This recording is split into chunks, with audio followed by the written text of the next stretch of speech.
This is the Kingbull Literider, and if you look very closely, you will probably notice that it is indeed a folding bike, making it a lot easier for transport than, say, a full-size bike like this. I still transport all of my bikes in a van, so a folding bike is extremely practical and easy to transport, and as you can see, it doesn't take up near as much space as a full-size bike.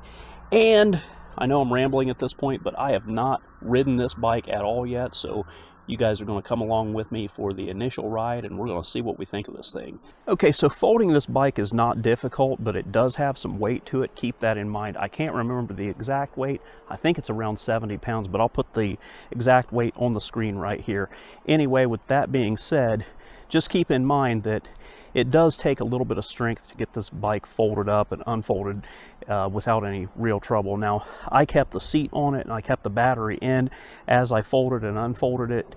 And when I got the bike, this hinge was a little bit tight, so I did have to grease that with some lithium grease, and I kind of worked that hinge back and forth, and it got way easier after that. But that hinge was a little bit tight for me. I don't know if that's typical or not, but like I said, if you want to save some weight, take the seat off, take the battery out, and it will make it a lot easier to fold and unfold. It makes all the difference in the world. Those few extra pounds coming off will actually make it a lot easier. But to fold the bike, basically there is a locking release mechanism here. You just push this forward, flip that out, and then this hinge folds. No problem there in the middle. And up here, we've got another locking release here for the handlebar stem, and that folds. You can see it folds really easily. That is because I added a little bit of lithium grease up here too. And then everything just locks back into place. The pedals also fold to make things easier for transport. You just push those in and flip them down like that, and then when you're ready to ride, you just flip them back up and they're good to go. All right, first test ride on the Kingbull Literider, and I am riding it in no pedal assist. I've got the bike completely turned off right now. I'm in 4th gear, and the reason I don't have it turned on right now is because in the beginning of this trail, we've got a long stretch of all downhill riding. So when I get to a flat spot, that's when I'm going to test out the power assist levels, and we'll take it from there. But the initial impression that I get from this bike is comfort. It's got a very comfortable upright riding position, and I like that the handlebars sit back a little bit, so if you want to ride this thing all day and be comfortable, this should be a good contender for a choice of bike for you. All right, here we go. We're going to do some speed tests now. I weigh 200 pounds. We're on flat paved ground.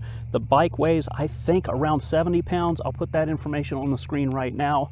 But here we go. I'm going to turn the bike on and see what we get here. That is a pretty dim screen. Let me see if I can adjust that any. Okay, that's better.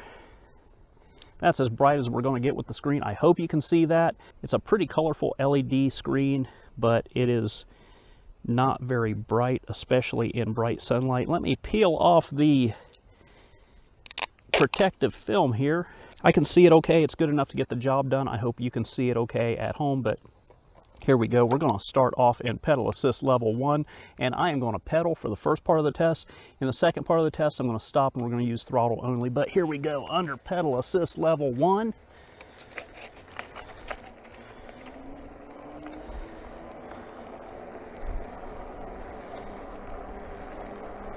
We get up to about 11 miles per hour, but it's a lot easier 11 miles per hour than when I was pedaling on my own. Pedal assist level 2, that kicks in nicely.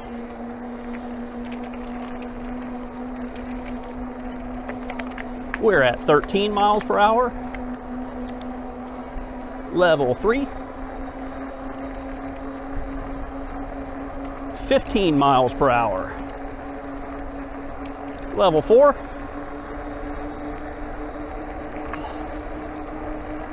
16, about 16, 17 miles per hour. The speedometer on the bike says almost 18, but the GPS says 16. Level 5. Ooh, level 5 kicks in nice.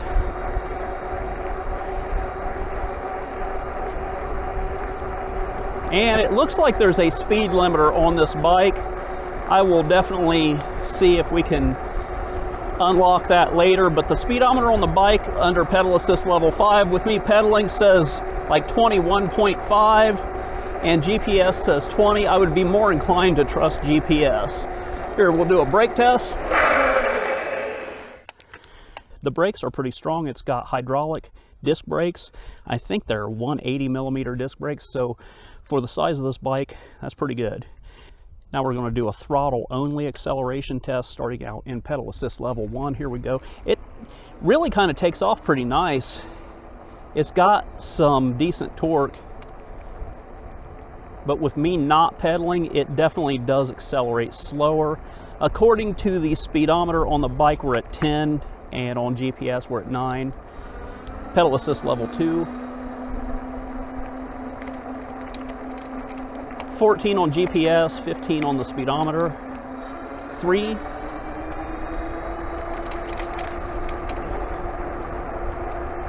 20 on the speedometer, 19 on GPS.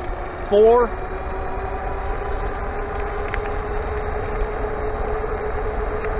24. 25 on, okay, 25 on the speedometer, 23 on GPS. And 5.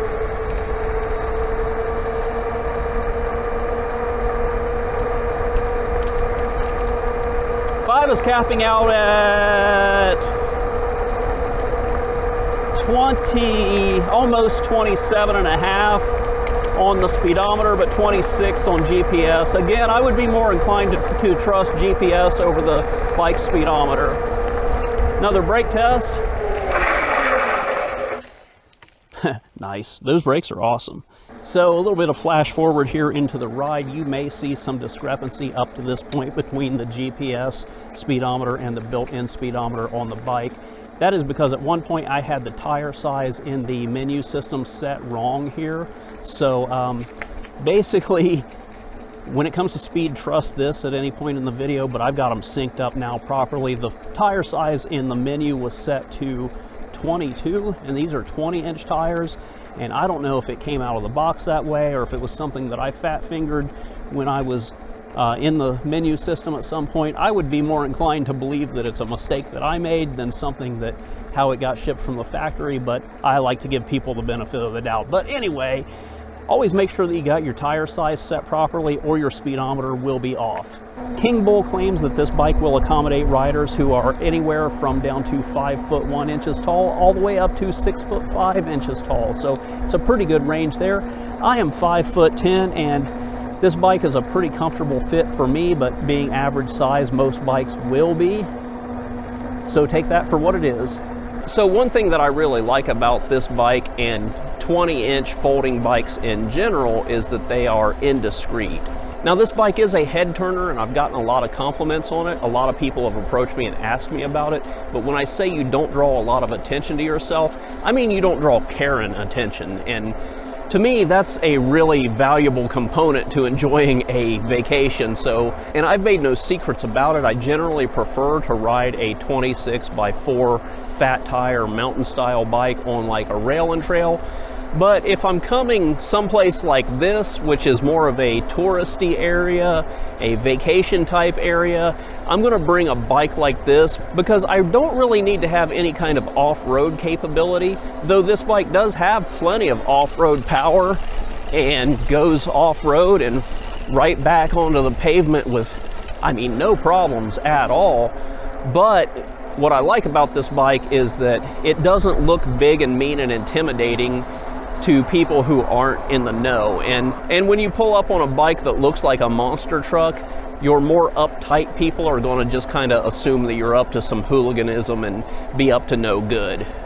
And when I'm riding in a more casual area like this where I don't want to have attention drawn to me from the wrong people, this is definitely going to be the right tool for the job. Another thing about this bike is that in its promotional photos, it looks like a really small bike. I assure you that's a misconception. And that's the thing with most 20-inch folding e-bikes. When you see photos of them, they look really small, but they're surprisingly large when you see them in person. It's a good thing because a bigger bike makes for a more stable ride. But the downside of that is that the bigger the bike is, the heavier the bike is, and that can detract from the portability factor of the bike. You can fold this bike up and make it more portable, and it is fairly easy to lug it around, but you know, I'm a fairly strong guy. I'm not like Hercules or anything, but I have no problem moving 71 pounds around. But you know, for somebody who's like elderly or a smaller person who doesn't have the upper body strength, they might have trouble lugging this bike from point A to point B. I recommend pulling the battery out and pulling the seat off. You save probably about 10 pounds pulling the battery and the seat off, and that does make a world of difference. But if you are buying this for the portability factor, make sure that you keep that in mind. The bike does have some weight to it. When I put the bike in my van, I don't even fold it up all the way. I just fold the handlebars down, but I understand that not everybody has a van and not everybody can get away with doing it that way. But that is something else to be aware of. You don't have to just completely fold it at the hinge all the time if you don't need to. All right, we'll do a little off-road test here on the railroad tracks. And you know, it's not the worst thing ever, actually. It's not something I'd want to do all day, but if you got to go over some rough terrain here and there, it's capable. All right, we're going to go off into this grass over here, and whoa!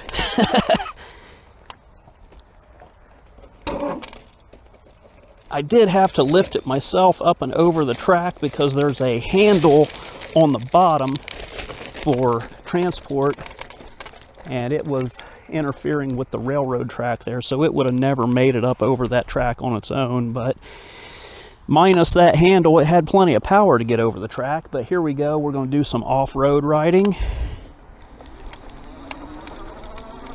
Oh yeah, not bad at all. Into some gravel here.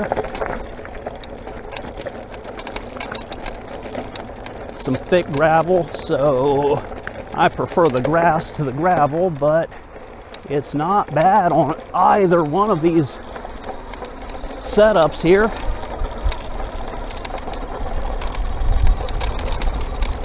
Yeah, ride's nice. I mean, it doesn't have an independent rear suspension, but the front suspension does a pretty good job of absorbing all of the bumps and dips and things in the path here, so not bad at all.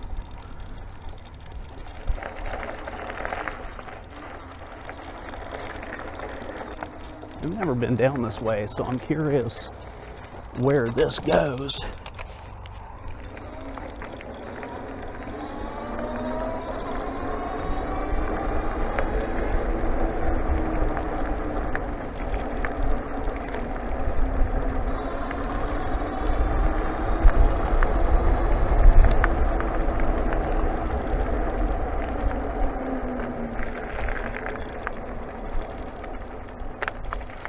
It goes.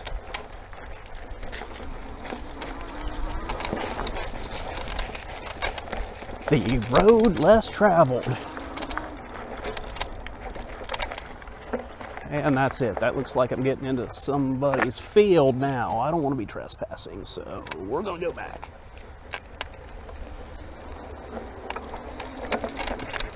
Yeah, this bike is very capable off-road for what it is. I mean, it's 20-inch fat tires, so it's made more for torque and climbing than going up and over things, if that makes any sense. So like a 26-inch wheel is going to be better at climbing up over things, but this bike is going to be a lot more torquey on takeoff. Though we're getting into like mountain bike territory now, so I might go back towards pavement, but for a little test, this is all right. Looks like this was paved at one point and it's been ground up.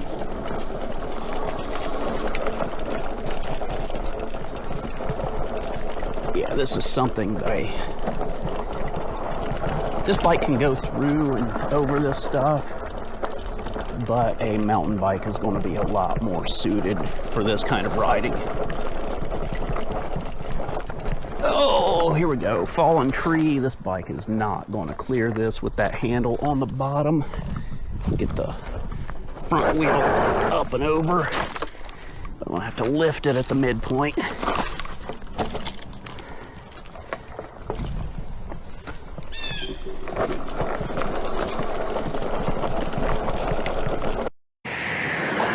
Okay, here's a great opportunity for a hill climb test. I'm going to take off from a dead stop. I'm going to go down to 4th gear, and I'm only going to pedal if the bike kind of stalls out. But this is a pretty long, extended, steep hill climb here. And throttle only, I'm not pedaling right now.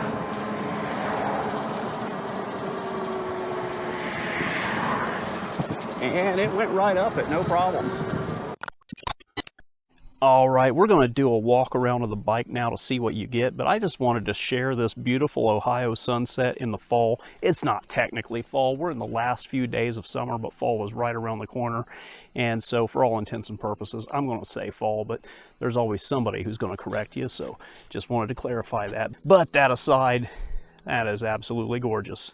Anyway, onto the bike here. We get some, I don't know what brand these shocks are, Mozo, but they do a pretty good job. And we've also got 180 millimeter disc brakes front and rear, and they are hydraulic brakes, and they've got more than adequate stopping power for this bike. We've also got this headlight here, which I really like. One, I like the design of the headlight, but it's also got these brackets on here that kind of lock it in place, so if the bolt ever comes loose, it doesn't just like fall off to the side like a limp noodle, so that's awesome. The shocks, the front shocks are adjustable with the preload, and you can lock them out if you choose. Up here, good, well-built brake levers. These are not comfort grips, but they are comfortable, so they get the job done. We've got our headlight control here, our horn, and we've got our up and down for pedal assist levels and our power button right here. If you hold the up and down buttons for a few seconds, it gets into the menu for the menu screen. And the menu screen is pretty standard. I've seen this on a lot of bikes, but it's not a bad thing. It gets the job done. It's easy to read, and that's all I care about. I wouldn't normally show an extra accessory on a bike like this phone holder, but this phone holder did come with the bike, so I think it's fair game to show it in the video. Over here we've got a 7-speed Shimano thumb shifter. Again, simplicity, it gets the job done. That's what I like. Down here we've got our 48 volt 15 amp hour battery. You've got a power switch here to turn it on and off, and the charging port is over on the other side. Both are waterproof plugs. Get it out, you've got to turn the key and pull up. You've got to turn the key and pull up on the battery. It takes both hands to do it. I am going to pop the battery out so you can see what it looks like, but I'm going to have to put the camera down to do that. Down here, as I showed before, we got our folding mechanism, plastic pedals.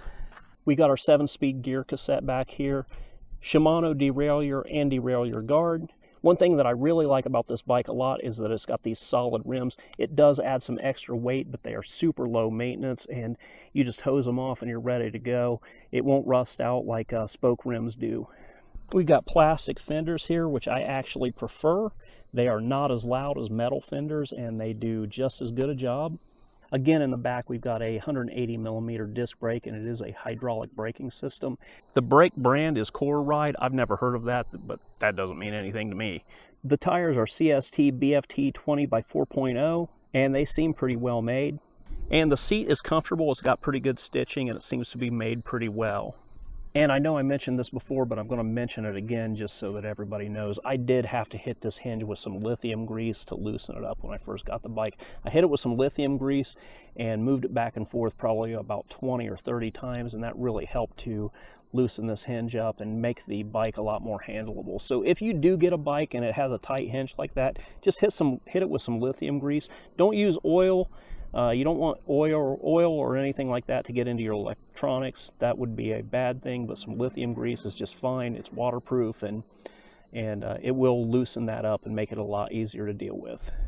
And it wasn't necessary up here, but I did the same thing with the folding hinge here, and again, made it a lot easier to deal with. This one wasn't as hard to fold as the bottom one down there, but it did help on this one a lot. And back here we've got this heavy duty rear rack, and it will handle quite a bit of weight. It's not marked, but I would say 50 pounds at least. We've got our tail light, and if we pull the brake lever, it also acts as a brake light. And while I've got the lights on, that's what the front headlight looks like.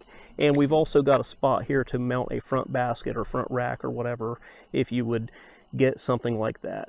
Okay, extra goodies included with the Kingbull Literider. We get a bike lock, and you can set your own code on this. I like this style. It's not the most secure bike lock in the world, but if you live in a fairly honest area, it should keep somebody from walking away with your bike. We get a couple of handlebar mount mirrors here, and these are both bendable in the mirror stem here, and there's some swing down here, so you can adjust those how you want. They also come with these spacers, so they should fit a wide array of handlebars. We get a little foot pump, and this is not the cheapest pump I've ever seen that comes with a bike. I've seen way worse than this, so not bad. And last but not least, we get a handlebar mount phone holder here, so that's always handy to have. And I forgot to mention these because they were in my backpack, but we also get a couple of tie-down straps for the back rack. Okay, so a quick disclaimer, Kingbull did send me 2 of these bikes, and they sent me these bikes in return for a fair and honest review, which is what I'm absolutely giving. But they wanted to make sure that I let you know that they have a deal going on right now that you can save $150 on any 2 bikes from Kingbull. And that is if you buy these 2 bikes or a combination of this bike and any other bike from Kingbull, you can get that deal. So it doesn't have to be this one. And I gotta admit, it's a lot of fun bringing a second rider along, be it a friend or a date or your degenerate son.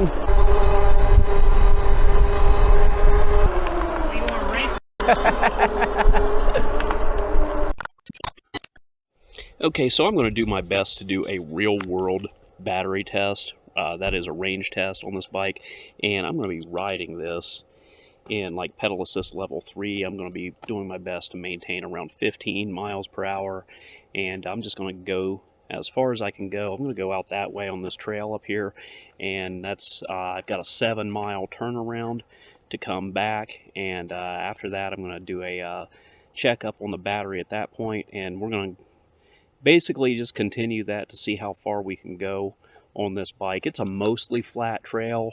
I mean, there's a very minor grade going uphill going that way, so it'll be a very minor grade going downhill coming back, but I basically just want to see how far it's going to go on a battery. I've got a full charge. I put 1 mile on the bike so far, but for all intents and purposes, I'm going to say it's a full charge, but here we go. I've ridden it in pedal assist level 3, maintaining about 14 miles per hour for the majority of the trip, and as you can see, 7 miles on the odometer, the battery energy meter is still at full, and I have made sure that I got the tire size set properly, so these readings should be accurate. Nothing to do now but continue the ride. Okay, so we just ticked over 14 miles. I'm back a little bit past the beginning of the ride. We are still at a full energy bar, but that's the thing with most e-bikes. You can't trust the battery meter on most of these bikes. So we are at 14 miles. The battery is still at 50.4 volts, and I'm going to continue going this way another like 5 miles and then come back.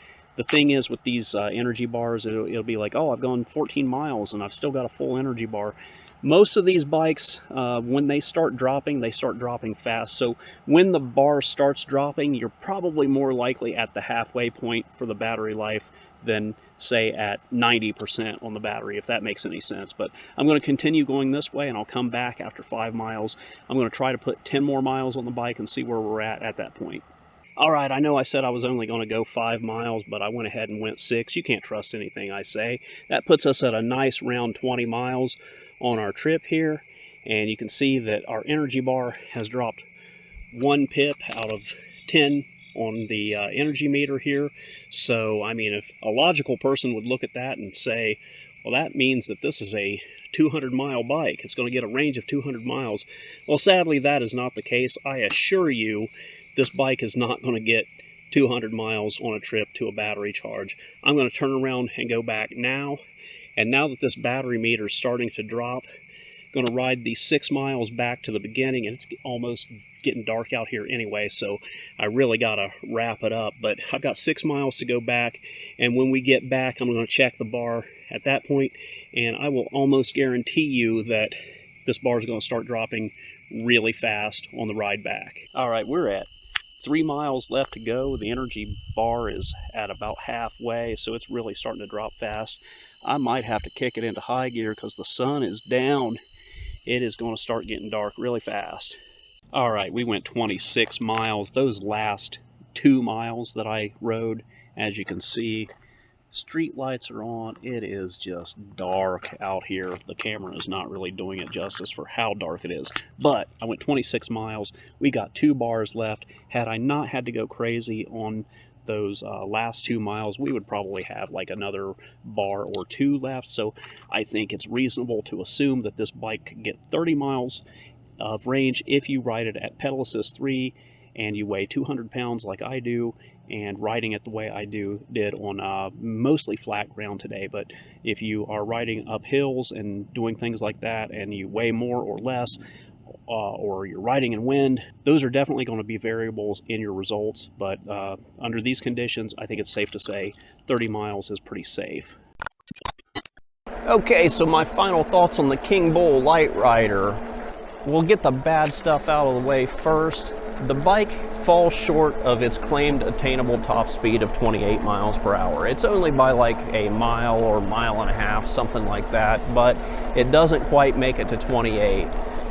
The only other complaint I have about the bike, which was very easily fixed, was I did have to hit that midpoint hinge with some lithium grease because it was very tight upon arrival. Other than that, this bike has been absolutely phenomenal, and I think as a vacationer's bike, this is a prime choice for top contender. The portability factor of the bike is great, though it is a little bit on the heavy side, but it does make for a really comfortable long-range ride. Now, I've ridden the bike a lot, and it's been pretty comfortable for me. I would say that after about 20 continuous miles, this seat could use an upgrade, but I would say that if you're going to ride for shorter periods than that, this seat is going to be just fine. Now, the good thing is a comfortable seat upgrade is easy and cheap. And if you wanted to go the extra mile, you could even get a cheap suspension seat post and put on this bike to really make it shine. But besides that, the bike is really comfortable. It has great build quality, and I do love the battery life on this bike for your more casual riders. I like that the pedal assist levels are casual and chill for suburban type riding, but you've got some aggression in the throttle when you need it. And it's got some decent off-road capability. Just an overall good all-rounder.